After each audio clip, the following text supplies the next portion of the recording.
Budahu is a small mountain in the island of Sulu in the southern Philippines. Its peak is a bowl-shaped crater now so dense with foliage as though the trees are trying to hide something.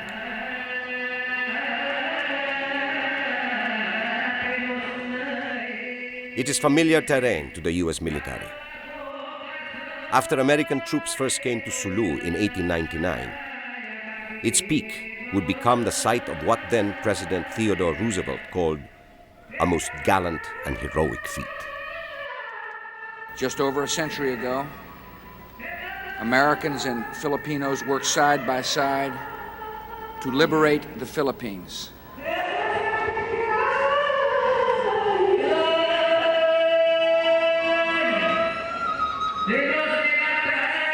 100 years later, American troops are back.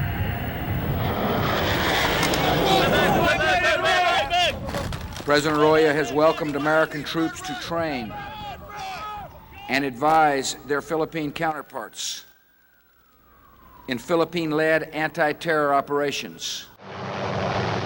Since 2002, an undetermined number of U.S. Special Operations Forces have been stationed in Sulu. This is part of the continuing deployment of U.S. troops to the Philippines since the global war against terror was launched after 9/11. According to U.S. and Philippine officials, however, the U.S. troops are not here to fight, but to train as part of the Balikatan military exercises or to conduct humanitarian missions. What made this Balikatan special is it's the first time that it came down to Sulu. Mm-hmm. Okay, the goals of Balikatan is to increase our interoperability, working together with our AFP counterparts. Unlike other places where U.S. troops are deployed, Sulu is an actual war zone. Its mountains are said to be the hiding grounds of the Abu Sayyaf group, which has been tagged a terrorist organization by the U.S. and Philippine governments. It is also the operational base of the Moro National Liberation Front, a secessionist movement that has forged a peace agreement with the government. The Philippine Supreme Court has ruled that U.S. troops are not allowed by the Constitution to engage in actual combat in the country. But it has junked a petition against the Balikatan, saying that whether U.S. troops are actually engaged in actual combat is a question of fact that has to be proven. We're not authorized to do any type of offensive operations whatsoever. It's written in the Filipino Constitution and it's written in our orders coming out here to execute our mission. What do you mean by fighting terrorism in the Philippines? You are the one doing fighting. Your armed forces fighting. They are not here. They are here for training. And probably we can ask them to help. But that is not what people in Sulu are saying.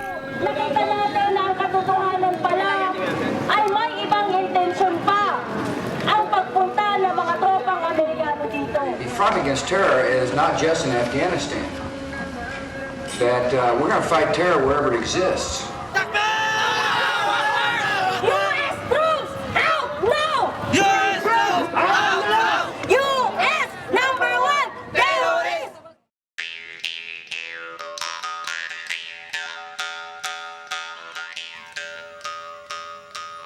In Sulu, the plants seem to grow faster than usual, as though always eager to cover the scars of a long-running, sometimes flaring, at times receding, but never-ending war. This Moro land, before the arrival of the Spaniards, this was an independent sovereign state. It is just unfortunate that Spain sold the Bangsamoro homeland to the Americans, and so from the very beginning, we are not part of the country. For Moros, being part of what became the Philippines has meant dispossession and marginalization. In 1913, Moros and other indigenous people owned all of the region's lands. By the 1970s, they owned less than 17%. For years, this island, along with other areas in Mindanao, became the site of the most intense battles between the central government and Moro fighters who finally fought back starting in the 1970s. Why did they fight? Why did they resist the Spaniards? They like their independence. They like to be left alone. They like to be free. Why was the MNLF born? It was born to fight for an independent Mindanao, Sulu, and Palawan. With over 100,000 dead, the war reached a stalemate and peace negotiations ensued. In 1996, both sides finally forged a peace agreement in which the MNLF settled for autonomy under the Philippine government. That agreement now lies in tatters. Though the MNLF no longer enjoys the nearly universal public support it had in the 1970s, historical grievances against the central government still run deep. Sulu remains one of the poorest provinces in the Philippines, with one of the worst record of human rights violations. The demand for sovereignty is still often heard. The Philippine military is still widely seen as an occupying army.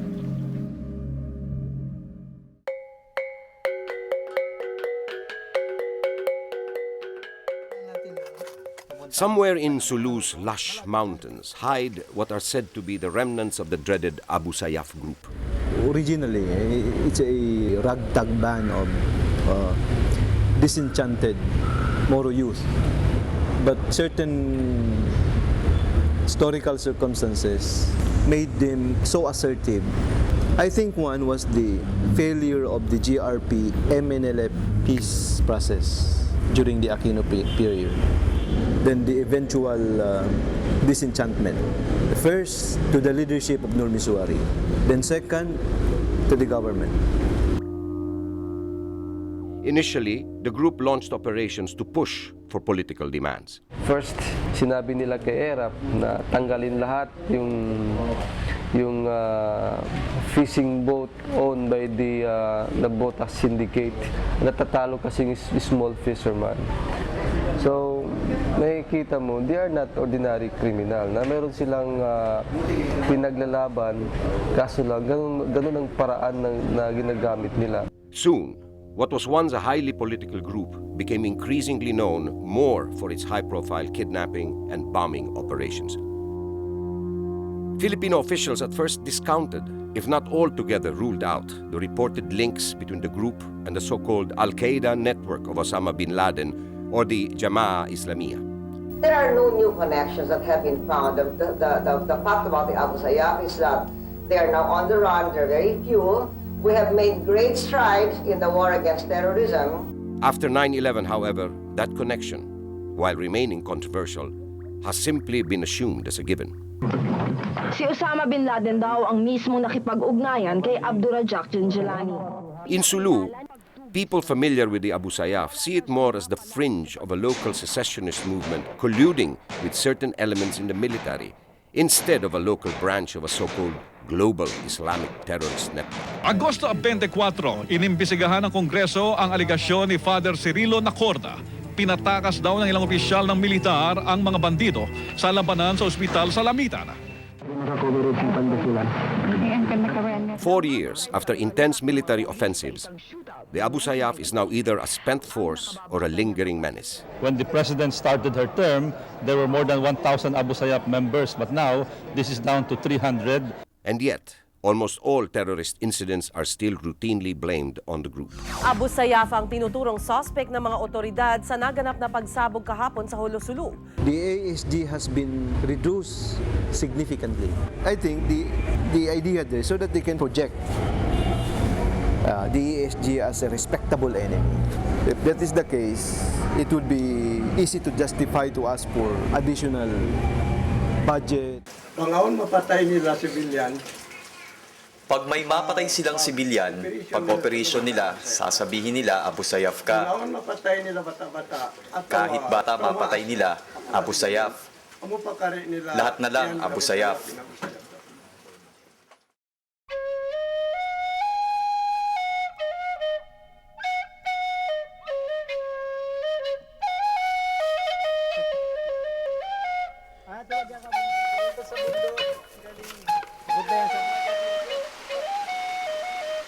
With the MNLF, the Abu Sayyaf, the Philippine military, and now the U.S. Special Forces, all moving around in this small island, It was only a matter of time before they crossed paths. Inatake ng pinagsanib na Abu Sayyaf Miswari Breakaway Group at MNLF ang kampo ng 4th Marine Battalion sa Panamaw, Sulu.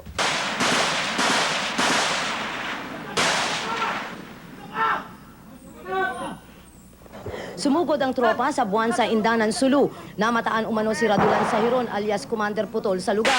They're threatening to attack all our detachments here. Almost all media reports of the fighting follow the military storyline. The Philippine Marines were going after the Abu Sayyaf, or later, the so-called Miswari Breakaway Group. Ang purpose talaga ng operation na yun, i-rescue namin yung remaining Indonesian hostage. Kaya lang, nakataon naman itong mga bata ni Ajibun, sumali naman. So, hinabol namin. E nung dumating kami dito, binakbakan man na yung mga batalyon ko. So, ang assumption namin, mga Abu Sayyaf yun. So, binakbakan namin rin. Those who were actually being attacked and who were fighting back, however, claim they are part of the MNLF. Ang hinahabol ng military, Abu Sayyaf, pero ano lang yon, alibay lang yon. Pero iminilip lahat ang nabangga ng militar. In fact, when this contingent of Marines came rushing by to Buanza, they were stopped by the barangay captain. The barangay captain says, I think you are going to meet the MNLF forces. You go there. Ano kami magawa? We will not allow anybody to prevent us from going after the mga Abu Sayyaf na yan. Still, the military insists that the people they fought were not the MNLF. They are claiming that they are member of the MNLF, but that's not true. The armed forces of the Philippines is really fighting against the Abu Sayyaf. In the fog of war, the distinctions between terrorists and freedom fighters were blurred. 300 to 400, sige na!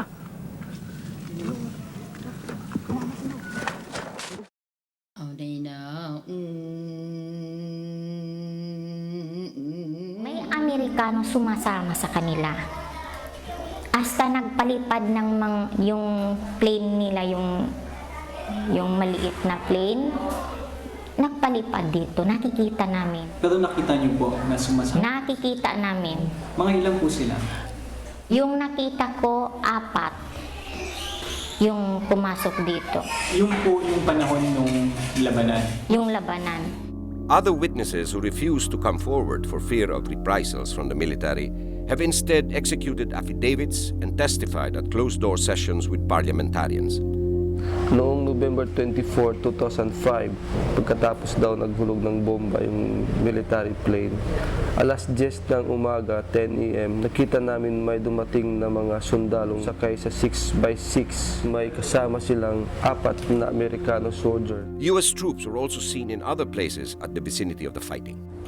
The U.S. soldiers are stationed at Timbangan, no? They were aboard 2 U.S. Hammer, no? And another group is at Malimbaya, no? And they are aboard about 3 rubber boats, estimated to be about 60. Others claim to have sighted U.S. soldiers helping their Filipino counterparts mount heavy artillery, operate military equipment, and remove landmines.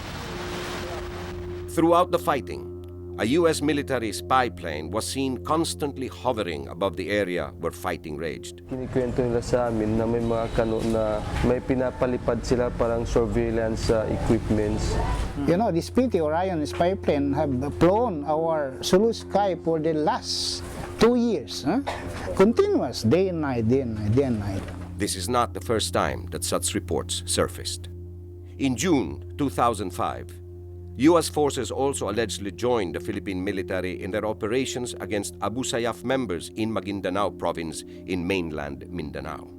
Sa last July, yung mga Amerikano sumali sa pagpakan doon sa libulungan. Wala namang balikatan. Ano daw po yung ginagawa nila? Ang kuha na lang nila ay humanitarian. Pero kung humanitarian, hindi sasali sila doon sa kuha. Sa pagpakan doon. As in Sulu, surveillance planes were also sighted in the area. The whole time we were walking out through this area, we noticed a plane flying up above, and I recognized immediately that it was a P-3 Orion airplane. How did you find out it was a P-3 Orion? Because the P-3 Orion is such a distinctive aircraft, it's unmistakable in the skies. All these reports bring to mind an earlier warning by the New York Times on the deployment of U.S. troops in the Philippines. In fact, back when U.S. troops were first supposed to come to Sulu in February 2003, U.S. officials said they were coming for actual combat. That deployment was cancelled after a public outcry in the Philippines. The U.S. was supposedly worried about the possibility of U.S. troops suffering casualties. In case that happened, Filipino counterparts reportedly asked U.S. officials to just lie to the public.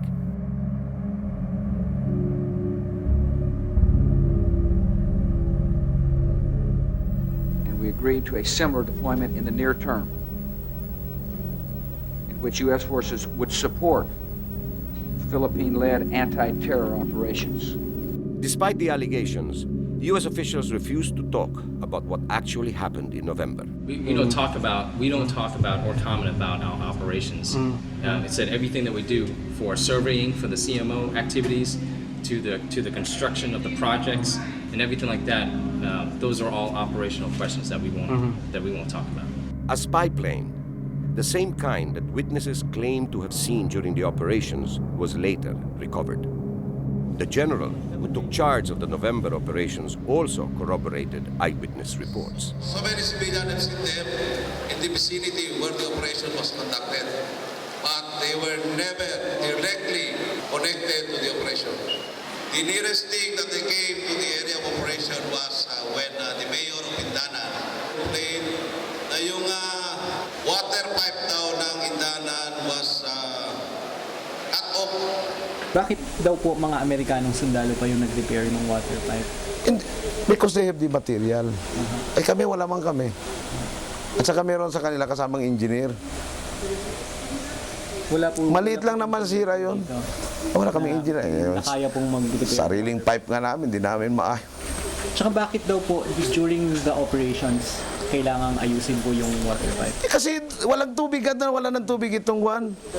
Kami ang, in short, biniblame kami ngayon ni Mayor for the Juan na wala ng tubig doon. So ayaw ko rin na ganun. So gumawa kami ngayon ng paraan na Juan. Saka we were busy sa operation kaya wala kaming time ang Juan doon. Actually, sandali lang naman yun. Kasi kahit sila gumalaw doon, nandun lang sila. Yung nakita nilang sumama, ikuan yun. Para nagsusurvey yun, pinasabay lang namin kasi may lalakad na. Kahit na po may ongoing operations, sinuloy po nila yung survey po nila? Hindi. Nagkuhan sila. Binakuha namin sila. Pinastay put lang. Hindi namin pinagalaw. Such an explanation has only served to raise more questions. Why in Sulu in the first place? Why do civic work in Sulu? And isn't this something that can be done by our military? Why invite American troops? And not just any American troops, but special forces troops. The elite units, specially trained and deployed for unconventional warfare, clandestine missions, and counterinsurgency operations. Indeed, a military historian and the former commander of the U.S. Special Forces in the Philippines described the mission in a U.S. military publication as being unconventional warfare. Who does not like development? Huh? Who does not like school? Who does not like roads? Who does not like water? Who does not like electricity? Huh? But my problem is, what has to do, this thing has to do with the U.S. soldiers? Why U.S. soldiers are used to construct road, to construct school for us? Oh, so very wonderful, no? Tinanong sila, how many of them? Hindi man lang magsabi how many. Ang sinabi, few hundreds lang. Few hundreds. A few hundreds can be 10, can be 20 hundreds, ha? And then, tinanong sa kanila kung kailan sila alis. Hindi rin sinabi. Ang sinabi lang doon, some will come, some will go. Abing sabihin, parang perpetual. I-invite nila. Ang sabi nila, pupunta daw sila para sa development, para sa humanitarian mission. Kaso nung pagdating ng mga kano, naka-uniform at dalang mga armas, kaya nagtaka kami. Apart from these, There have also been questions about the purpose of their construction projects.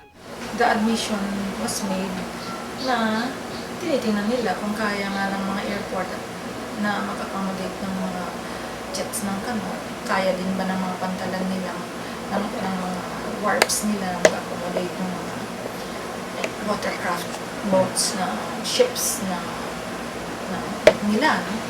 So ano po itong ginagawa niyo po dito? Parang ano siya eh, wharf. O improvement ng wharf kasi dito may andaungan lang pero konti lang po.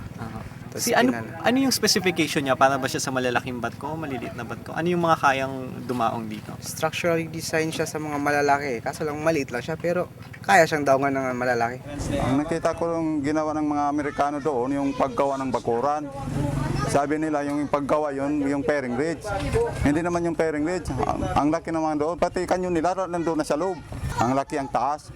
Still, the military maintains that everything is for the humanitarian and engineering projects. Sir, ano po yung mga equipment na dinadala po nila dito sa Sulu? Or classified po ba yan? Hindi, dosers at saka yung talaga for construction. Namanghang mga taga-Zamboanga sa nakasisilaw na liwanag sa loob ng Edwin Andes Air Base kagabi. Nang silipin ng ABS-CBN News, kinukumpuni na ng mga tropang Kano ang bagong dating na Chinook chopper. Pero ang mas nakagigitla ay ang paghahanda sa paglipad ng RQ-1 Predator, isang military spy plane ng Amerika.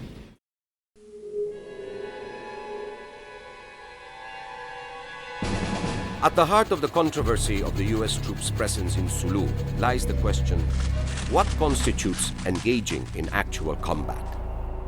Is this limited to pulling the trigger? When U.S. troops train, advise, and assist Filipino troops during their operations, doesn't that constitute actual combat? When they help Filipino troops operate spy planes and clear landmines, isn't that actual combat? When does helping end and fighting begin? There could be a basis, in fact, to claim that what the Supreme Court said is not happening, is actually happening. Ginagamit natin sila, ginagamit nila tayo. Hindi naman sila nagpunta rito dahil mahal nila tayo eh. Makikinabang sila sa pagpunta nila rito, makikinabang tayo sa pagrelasyon sa kanila. So, yung sasabihin mong gagamit, that is the name of the game. I want to emphasize the blessings to our country of a strong relationship with the United States.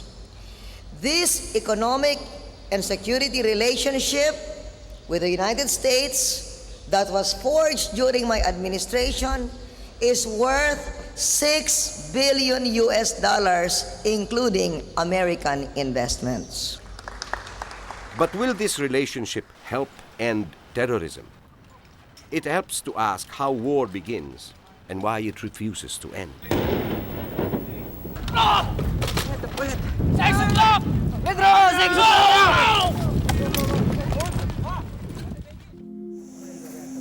In February 2005, it began in this now empty and abandoned house. It was early in the morning when they were attacked. They were still sleeping.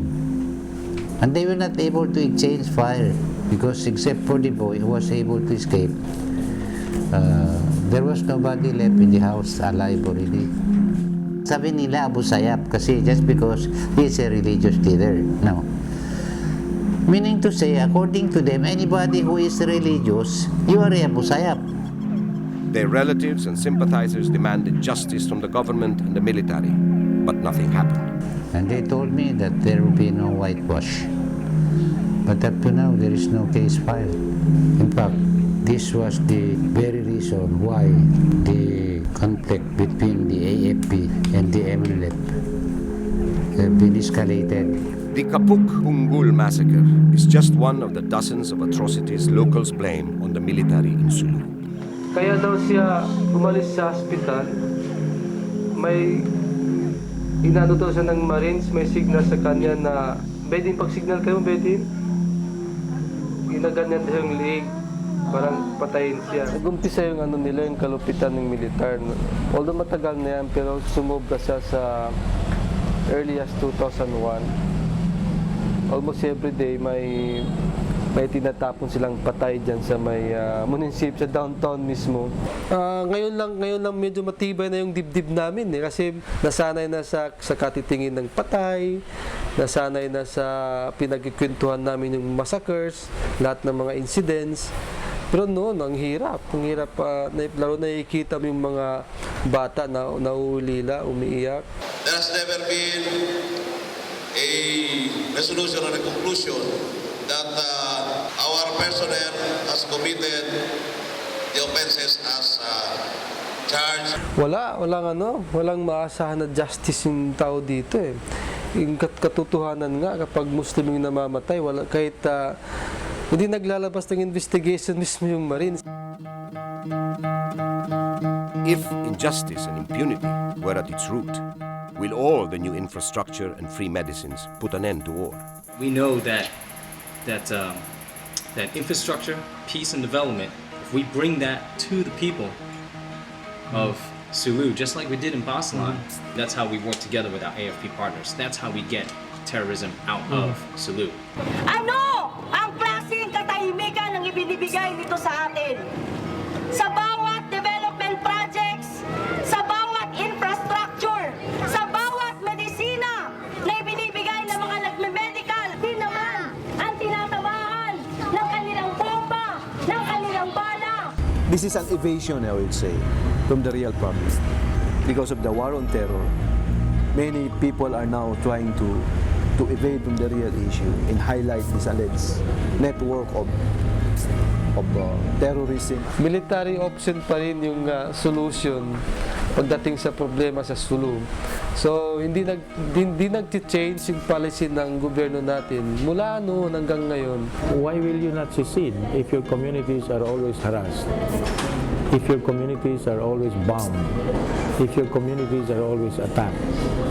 Why will you not secede? To me, the problem is not that we have existing Moro movements. The problem is deeply rooted in our inability to appreciate the struggle of the Moro people for freedom and independence.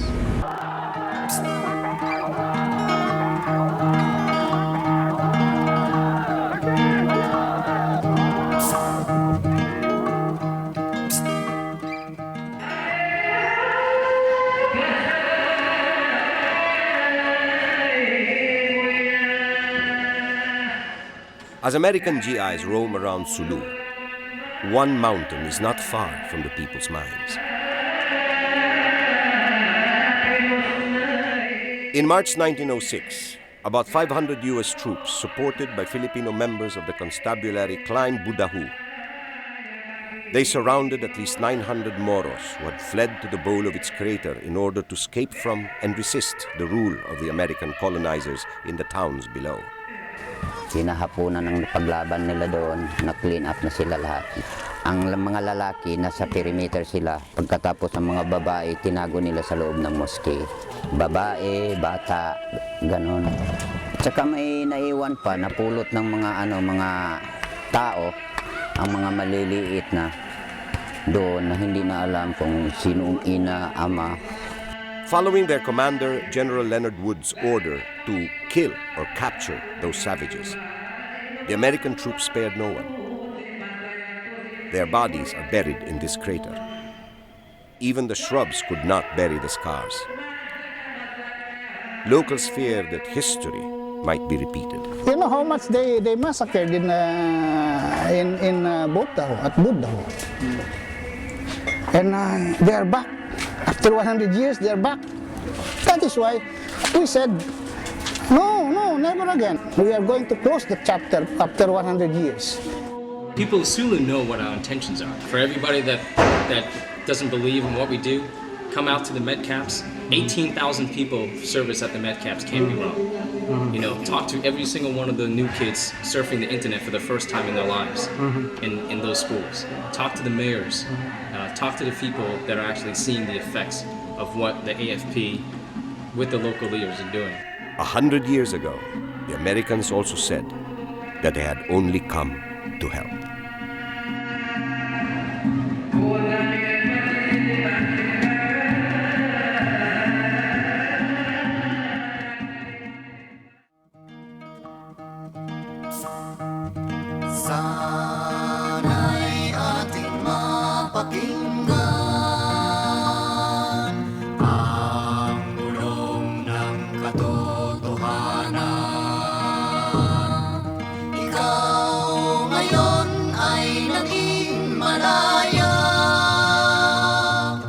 Ano na ang iyong ginawa?